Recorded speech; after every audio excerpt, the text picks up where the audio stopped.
In the heart of the Saudi desert, something extraordinary is taking shape. 6 runways stretching towards the horizon, a terminal the size of a city, and a $65 billion vision to turn Riyadh into the world's next global hub.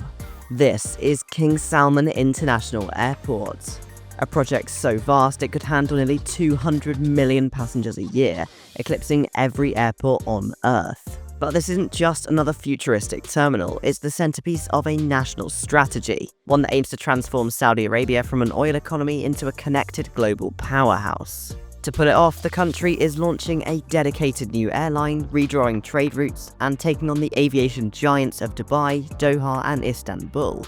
From constraints to competition, this is the incredible story behind Saudi Arabia's $65 billion plan to build the world's largest airport. For decades, Saudi Arabia's aviation network has revolved around 2 cities, Jeddah and Riyadh. Jeddah handled the pilgrims, the tourists, and the gateway to Mecca, while Riyadh, the capital, handled the government, the business, and the bureaucracy. But neither city ever became a true global hub. Riyadh's existing airport, King Khalid International, was built in the early 1980s when the kingdom's population was barely a third of what it is today. It was enormous for its time, with glass dome terminals and 2 long runways surrounded by empty deserts. But 40 years later, that same desert is now the edge of a rapidly growing city. The airport's design, elegant but fragmented, was never meant for the kind of global high-frequency network Saudi Arabia now wants to run. It has limited parallel operations, inefficient taxi routes, and terminals spread far apart. It works fine for domestic and regional traffic, but not for the kind of banked global connections that make a true mega hub work. And that's becoming a problem because under Saudi Arabia's Vision 2030 plan, aviation isn't just another sector. It's one of the pillars of Saudi Arabia's post-oil economy. The government wants to quadruple annual passenger traffic to 330 million, connecting Saudi cities to more than 250 destinations, and make the kingdom one of the world's top 5 air transit markets, and all within the next decade. That's an enormous leap, and it can't be done with the infrastructure that exists today. If Saudi Arabia wants to compete on the same level as its Gulf neighbours, it needs more than an upgrade. It needs an entirely new playbook, and a new hub designed from the ground up to anchor an entire national transformation. Because Saudi Arabia isn't building in a vacuum, it's joining a race that's already well underway. Just across the border, Dubai has spent the past 2 decades perfecting the art of the layover. Its main airport, DXB, has grown into the world's busiest international hub, funneling over 80 million passengers a year through a network built almost entirely on connections. And now Dubai is doubling down, restarting its long-paused expansion at Al Maktoum International, a new $35 billion megaproject designed to eventually handle 250 million passengers. If you want to see the full story behind that project and why Dubai is moving its entire hub into the desert, you can watch my recent deep dive on it. It's linked in the card in the top right corner and again in the end screen of this video. To the east, Doha's Hamad International continues to expand after its World Cup debut, adding concourses, lounges, and luxury retail to cement Qatar Airways' image as the premier global carrier. Further north, Istanbul's new airport regularly challenges Heathrow to become Europe's busiest, with capacity to match its geographic advantage between continents. And even within Saudi Arabia, competition is heating up. Jeddah's King Abdulaziz International has just completed its own massive rebuild, aimed at handling the country's religious traffic and transforming the Hajj experience. In other words, Riyadh isn't starting from the front, it's trying to catch up. The Middle East's aviation map is already crowded with mega hubs, each designed to capture the same connecting passengers between Europe, Asia, and Africa. So to succeed, Riyadh can't just copy its neighbours. It has to leapfrog them, with an airport bigger, faster, and more integrated than anything that's come before. And with the state-of-the-art airport, that meant starting over.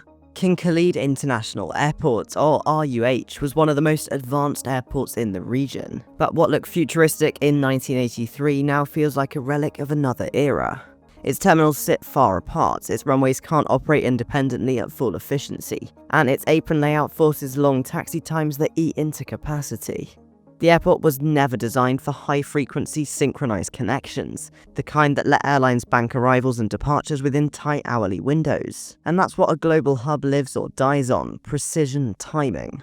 At DXB or Doha, hundreds of aircraft arrive within hours, feed connecting flights, and take off back out across the world. At RUH, the fragmented layout makes that nearly impossible. And the layout isn't the only limit. The airport's proximity to the expanding city means land is tight. Noise restrictions and airspace coordination are growing more complex. Even the terminals themselves, arranged as isolated pods, cap how efficiently passengers can transfer between flights. For years, the answer was to keep upgrading. Add another concourse, expand parking, modernize systems. But each fix only stretched the limits a little further. By the mid-2020s, it was clear that no amount of patchwork could turn King Khalid into a world-class hub. Riyadh wasn't just running out of space. It was running out of runway for growth, and the only real solution was to build something entirely new.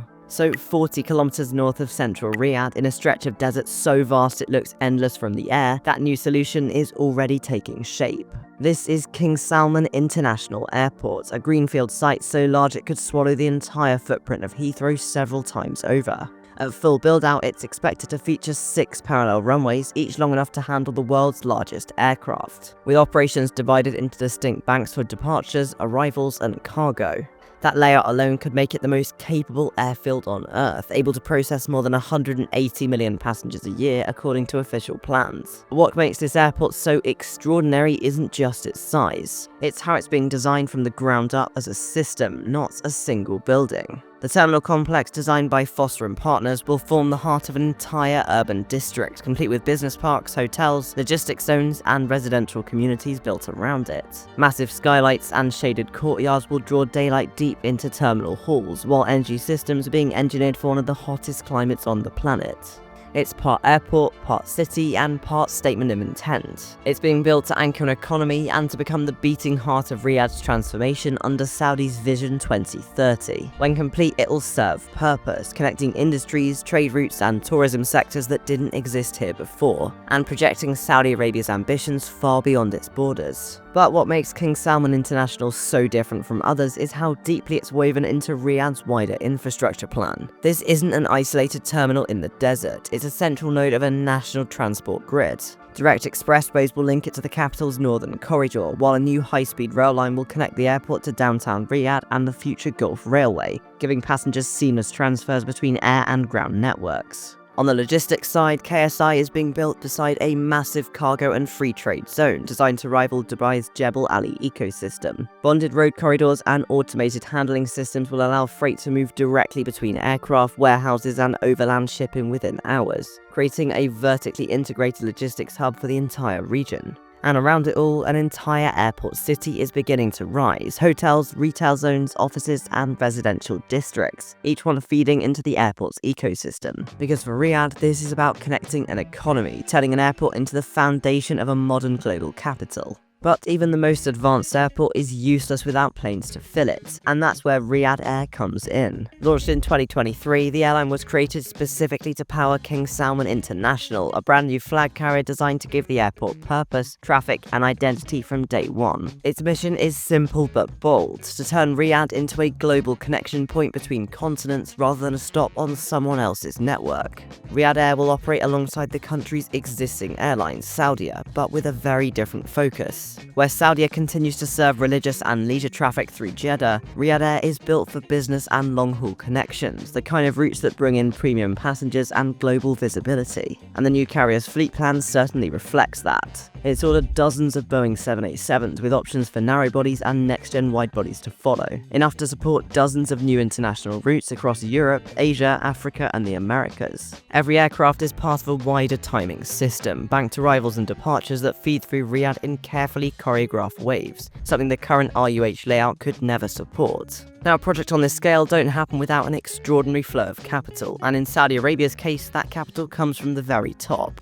The estimated $65 billion cost of King Salman International makes it one of the largest single aviation investments in history. The funding is being driven by the Public Investment Fund, Saudi Arabia's sovereign wealth engine, alongside private partners responsible for the airport city's hotels, logistics, parks, and commercial districts. KSI isn't designed to turn a profit immediately. It's a long-term investment in tourism, logistics, and real estate growth. Its infrastructure as economic stimulus, a way of using a single airport to accelerate thousands of other projects around it. And with Saudi Arabia's vast financial reserves and centralized planning, the question isn't whether the money exists, it's whether it can deliver on time. Of course, not everyone's convinced that the world's largest airport is automatically a good idea. The first and most obvious risk is demand. Riyadh Air doesn't yet have the brand recognition or net worth breadth of Emirates or Qatar Airways. And building that reputation takes years of flawless operations, not just funding. Even if the airport opens on schedule, filling 6 runways with meaningful traffic will depend on bilateral air service agreements, tourism growth, and global economic stability, factors that no blueprint can control. Then there's the competition factor. Each passenger KSI hopes to attract is one Dubai, Doha, or Istanbul will try to keep. Each of those hubs is deeply entrenched with established allies, loyalty programs, and vast connecting networks that are hard to dislodge. The logistics are also formidable. Coordinating terminal construction, rail integration, and a brand new airline launch simultaneously involves enormous complexity, the kind of challenge that has derailed megaprojects before. Even small misalignments in timing could leave a finished airport waiting for passengers or an airline waiting for gates. And finally, there's environmental and operational risk. Running an airport this size in desert heat requires colossal amounts of energy and cooling. Saudi Arabia has pledged that KSI will be powered largely by renewable energy, but the technical demands of achieving that at full capacity will test even the most advanced systems. In other words, for all its ambition, King Salman International is still a bet, and one that depends on every moving piece of the country's aviation strategy working in perfect harmony. If even one slips, the entire equation could change for the worse. If it works, King Salman International could redefine global air travel. By the mid-2030s, the airport is expected to anchor an entire aerotropolis, a city built around connectivity, logistics, and high-value industries. Tens of thousands of jobs will emerge across construction, engineering, hospitality, and manufacturing. Riyadh's economy, once tied almost entirely to oil, could find a new engine in tourism, trade, and transit. If the system comes together as planned, passengers will move seamlessly from Europe to Asia through Riyadh in record time. Cargo will cross the desert within hours of landing, and Saudi Arabia will sit at the crossroads of 3 continents, not as a stopover, but as a destination. But success here won't just be measured in passenger numbers. It will be measured in credibility. Because if Riyadh can launch a global airline, open the world's largest airport, and sustain it with real demand, it will prove that Vision 2030 isn't just an ambition, it's a working blueprint for economic transformation. If it doesn't, the risk is clear. KSI could become the world's most expensive monument to overconfidence, a gleaming underused complex in the desert. Either way, this project marks a turning point. It's a symbol of how far Saudi Arabia is willing to go to reinvent itself, and how much the next chapter of aviation will depend on the choices being made here, right now. Because in the race to build the world's greatest hub, Riyadh's ambition is to change the rules entirely. If you want to see how Riyadh's biggest rival is responding, you can watch my recent video on Dubai's $35 billion expansion at Al Maktoum International. It's linked right here on the end screen.